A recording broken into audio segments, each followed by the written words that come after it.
आम्ही आमच्यापैकी कोणीही दिसलं तुम्हाला, तुम्ही आम्हाला अप्रोच करू शकता. आणखीन तुम्हाला काहीतरी सांगायचं आहे, थोडीशी माहिती आम्हाला कधीतरी चालेल. ते बघितलं की ते थोडीच आपल्याला सहज मनात आलेली गोष्ट फक्त सांगतात. काहीही असतं जरी मला वाटतं पल्लवी मेहता, डॉक्टर पल्लवी मेहतानी सगळ्यात छान गोष्ट सांगितलेली आहे. आणखीन श्रुतीने सुद्धा कन्क्लूड केलं. तर आता एक थोड्या वेळासाठी थांबायचं आपण चहाची व्यवस्था करतो आज थर्सडे आहे. आणखीन बऱ्याच जणांकडनं रिक्वेस्ट आली आहे की आपण मिडवीक ठेवण्याच्या ऐवजी तोही ठेवूया आणि फर्स्ट कुठेतरी सॅटर्डेला ठेवूया. तर मग नेक्स्ट आपला असेल तो नेक्स्ट नमस्कार, या hello everyone, thanks for coming over here. और ये जो प्लेटफॉर्म हम बना रहे हैं ये हमारे लिए है, हम खुद के लिए है. यहाँ पे हम अपनी स्टोरीज शेयर करने वाले हैं. स्टोरीज ऐसे नहीं कि हाँ कुछ तो मेरे लाइफ में हुआ था and I fight and then I came back and I am flying with colours वगैरह, ऐसी ज़रूरत नहीं है. वो है well and good, we all can learn from that. कुछ ना कुछ सीखते हैं, हर एक की लाइफ में कुछ ना कुछ होता है, दूसरा उससे सीख सकता है, कुछ मोटिवेट हो सकता है. लेकिन यहाँ ये प्लेटफॉर्म ऐसे है, आपको कुछ बुक आपने पढ़ा है, आपको अच्छा लगा, आपको उसके बारे में बात करनी है कि हाँ ये बुक मैंने पढ़ा है, Pallavi you also read that book, you will get motivated और दिस इज़ इंटरेस्टिंग. बहुत हंसी आई, मुझे तो बहुत हंसी आई भाई, ये मैंने पढ़ा था. बताओ हमें भी उस बुक के बारे में. कुछ पोएम अपनी पढ़ी है, आपने 3 बार पढ़ी, आपको तीसरी बार समझ में आई अच्छा ये लाइन कुछ तो अलग है जो मैं अभी तक समझ में आती थी. हाँ, मेरे साथ भी ऐसे होता है, कोई पुराना हिंदी गाना होता है, कभी मैं बार हम सुनते रहे, लेकिन एक बार ऐसे सुनते कि हाँ ये अभी समझ में आया मुझे कि क्या गाना था. बताओ हमें, आपकी बचपन की स्टोरीज होगी, गांव की स्टोरीज होगी, हमने वो एक्सपीरियंस नहीं की है. हमारा बचपन मुंबई में गया है, हमने सिर्फ सुना है कहानियों में. मेरी सासू माँ ने बताया कि सावन के झूले हमारे घर गाँव में रहते थे, हम ऐसे खेला करते थे, हम ऐसे गाँव में जाते थे. मैंने देखा नहीं है, आप हमें बता सकते हैं. हमने बीच में एक भोंडला का प्रोग्राम किया था, बहुत सारी हमारी लेडीज़ आगे आई थी, सॉन्ग्स हमें पता चले थे, नए नए सॉन्ग्स पता चले थे. वो हमें सब कुछ एक्सपीरियंस करना है, फिर से हमें सब कुछ जान के लेना है. इसलिए ये प्लेटफॉर्म है, आपका प्लेटफॉर्म है. आप आगे आइए, आप नॉमिनेशन दीजिए और हम सिर्फ जो भी है, मैं, अश्विनी, श्रुति, भावना, सानी, प्रिया, हम वॉलंटियर्स हैं. We are just coordinating. एक हम आपके लिए दुआ है कि हाँ ये प्लेटफॉर्म आपको अरेंज करना है, ये सब अरेंजमेंट हम करके देंगे, लेकिन ये सब आपका प्लेटफॉर्म है, इसको सक्सेसफुल बनाना ये सब आपकी ही जिम्मेदारी है. ठीक है, so I am finishing my words. I am hello everyone, very happy to see all of you over here. Arcade family बहुत ही अच्छी है, बहुत ही एंथुजियास्टिक है और यहाँ पे आके बात करना it is a different high all together. आज मैं इस KED Talks is what my son has given the name to this. This is not a TED Talk. ये आर्केड का KED Talk है. तो आज इस KED Talk में मैं एक मेरा छोटा सा किस्सा आपके साथ शेयर करने वाली हूँ. मैं एक होम्योपैथिक डॉक्टर हूँ, जैसे पूजा ने आपको बताया वैसे. तो होम्योपैथी डॉक्टर एवरीबडी नोज़, हम बहुत लंबी चौड़ी हिस्ट्री लेते हैं, पेशेंट के बारे में 100 सवाल करते हैं. पेशेंट का ये क्या हुआ, कल सपने में क्या देखा, कल नींद कितनी आई, सब पूछते हैं. लेकिन इसी पूछताछ में हम पेशेंट के बारे में बहुत कुछ जानते हैं. कई बार हमें पेशेंट के कुछ ऐसे किस्से समझ में आते हैं जिसकी वजह से हमारी भी लाइफ अलग हो जाती है. ऐसा ही एक छोटा सा किस्सा मेरे एक पेशेंट के बारे में मैं आपके साथ शेयर करना चाहती हूँ.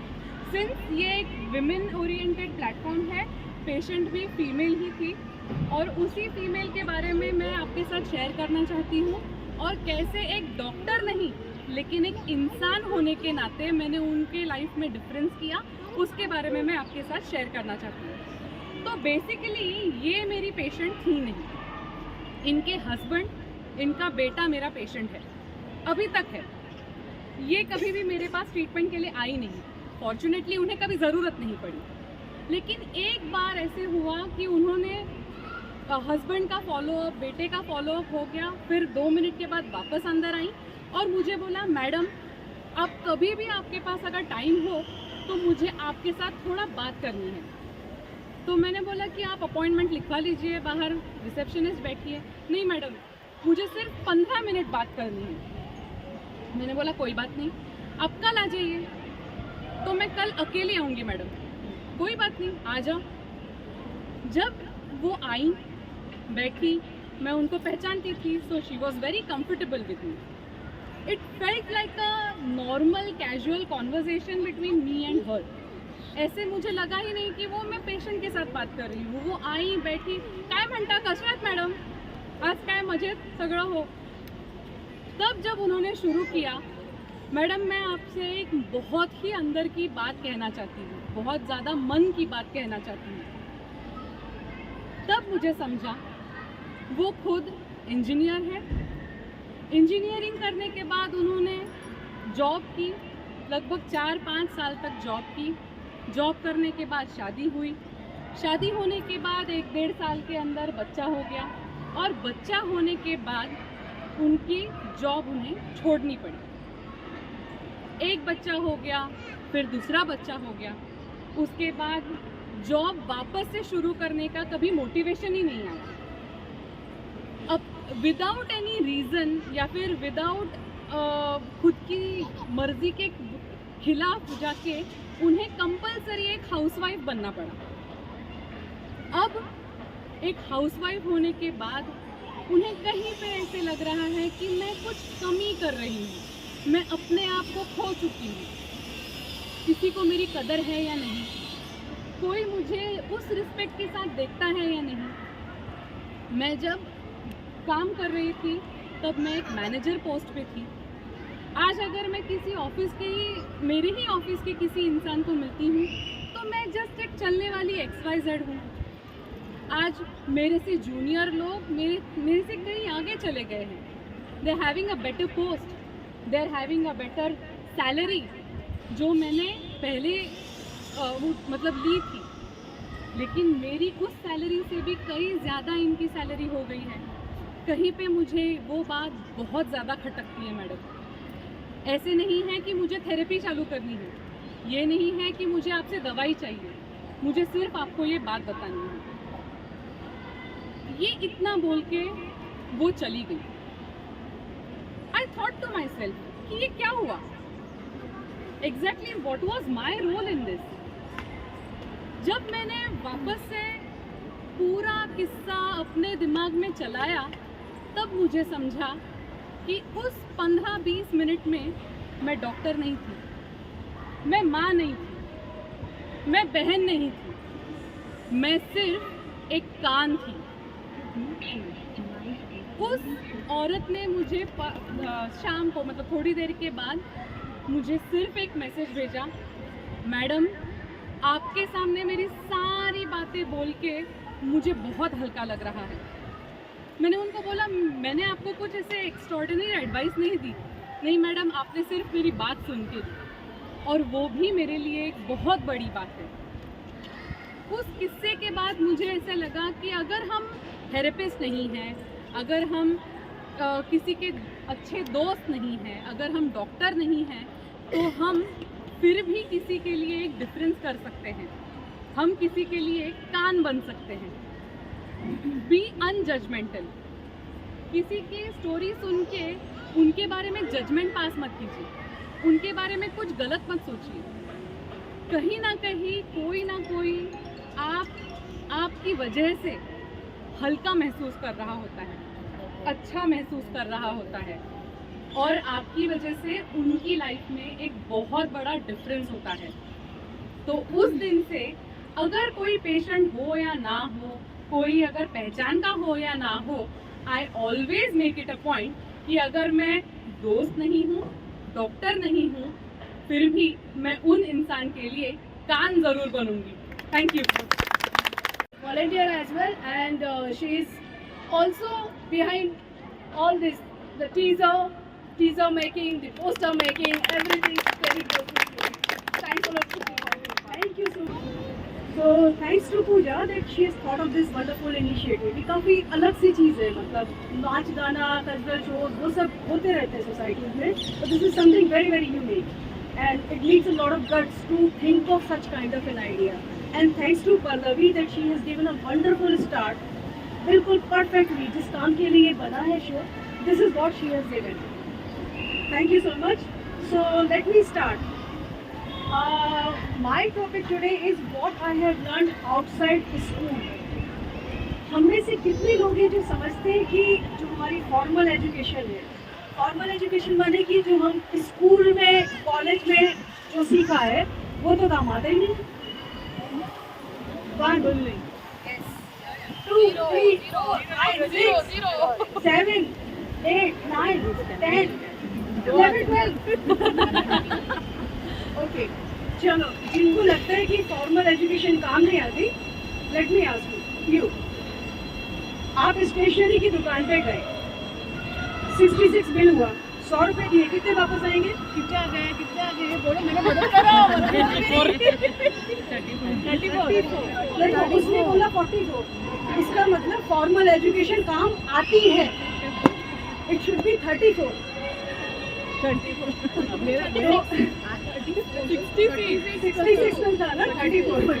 तो फॉर्मल, ये प्रूव हो गया कि फॉर्मल एजुकेशन की जरूरत है.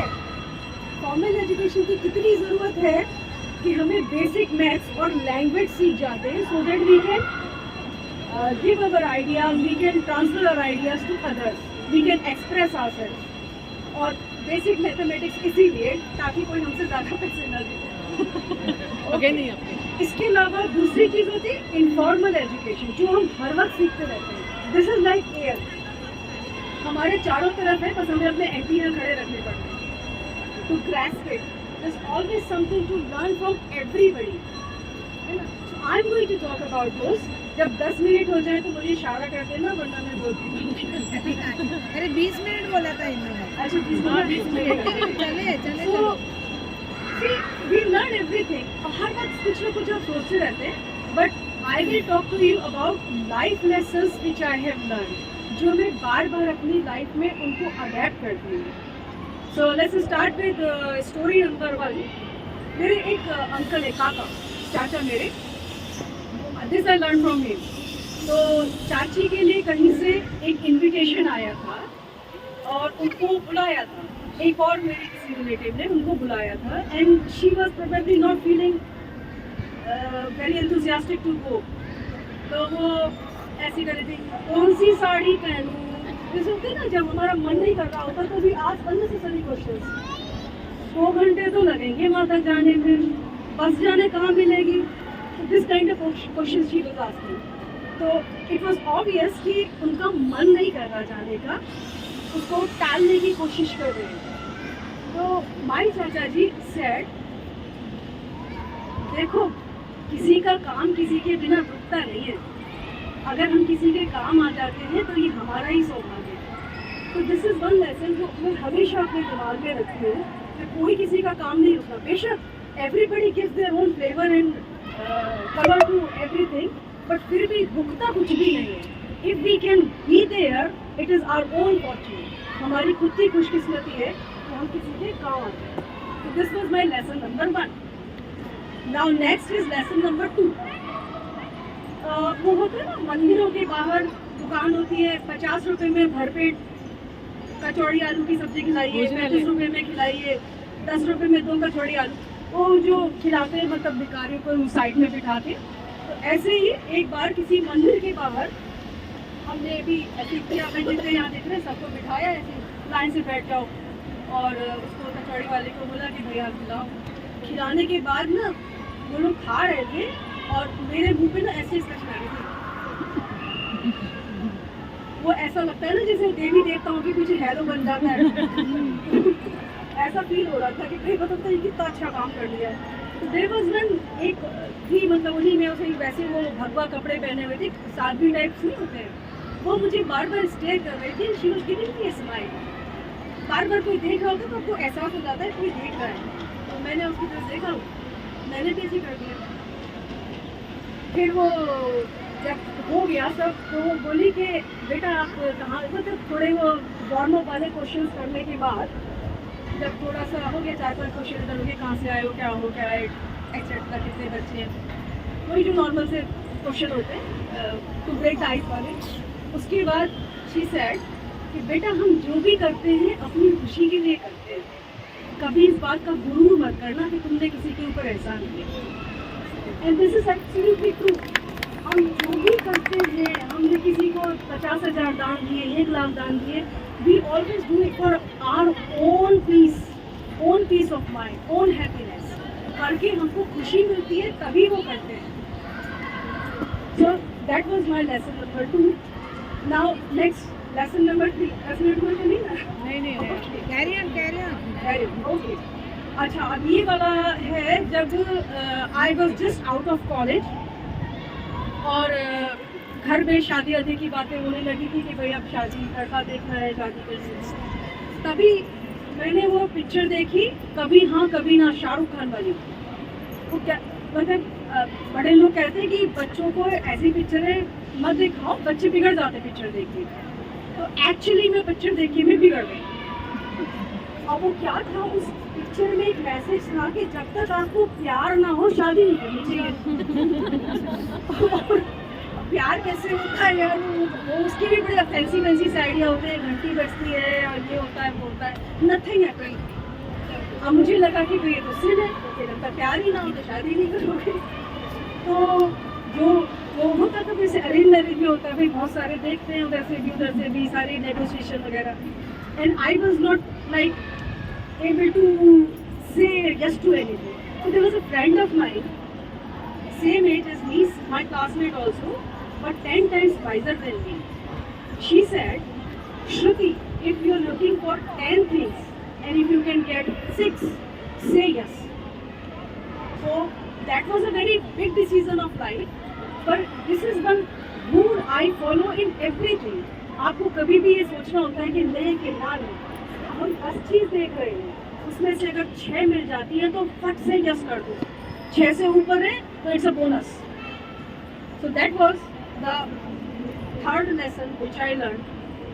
Okay, I take one more, फिर मैं उसके बाद बंद कर दूँ। ओके, सो इसके बाद अब ये शादी हो गई और जैसे होता है ना, like there's always a lot of time which goes in adjustment. वो सबके साथ होता है, कॉमन स्टोरी, कुछ एलोबरेट करने की ज़रूरत नहीं है। सबको ये लगता है कि I am this is a very very common thing. तो वही था, जैसे नोबडी इज रॉन्ग, ना मैं गलत थी ना मेरी गलत होती, बट जैसे वो सारा भाई में होता ना, उस क्लास ही लगे। तो मैं उस वक्त जॉब करती थी गुड़गांव में, and I was staying as a paying guest with a local family Gurgaon की होती। वहाँ पे उस फैमिली में एक दादी थी, वेरी ओल्ड, बीड़ी पीती थी। तो वो लोग एक बार मेरे इन-लॉज विजिट किया उन्होंने मुझे, और जब वो चले गए, उनको छोड़ छाड़ के मैं वापस आई तो वो दादी बैठी हुई थी। वो बोले, जी चले गए? मैंने कहा हाँ दादी गए। कैसे गए, रूस के क्या रांची होके? मैंने कहा दादी पता ही नहीं। तो शी स्टार्टेड लाफिंग से, फिर क्या हुआ था? बोले दांत ले खसम का, ना रोने का पता ना हंसने का पता। This was my lesson. कुछ लोग ऐसे होते हैं जिनका ना खुश होने का पता चलता है ना दुखी होने का पता चलता है। So you have to train yourself to remain indifferent to their opinion. अपने आप को उससे सेपरेट करके रखो। अगर हम ये सोचेंगे कि हमें खुश हो रहा है, किसी हमें खुश करना है या प्लीज करना है, तो they will make your life miserable. So दांत में कसम का, ना हंसने का पता और रोने का पता। So this is the fourth lesson and I M winding up here. Lesson बहुत सारे अगली बार के लिए रखते हैं, एंड आई होप अगली बार जब मुझे बोलना हो तो मुझे पूजा से रिक्वेस्ट करना पड़े कि नंबर दे, और पूजा मिल जाए कि नहीं यार, कैलेंडर खुल है 2 महीने के बाद। Thank you so much.